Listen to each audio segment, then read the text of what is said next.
You ask Tiger to solve. This deals with linear equations with one unknown. The final result is x equals 2.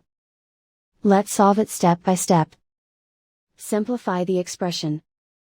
Group like terms. Simplify the arithmetic.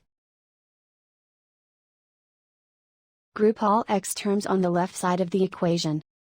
Subtract 5x from both sides. Group like terms. Simplify the arithmetic. Group like terms. Simplify the arithmetic. Group all constants on the right side of the equation. Add 4 to both sides.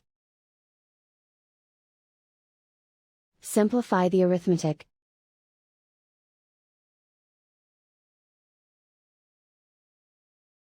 Convert the x into a positive number.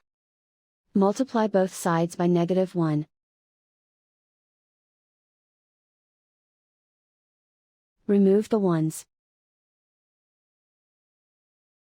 Simplify the arithmetic. And so the final result is x equals 2.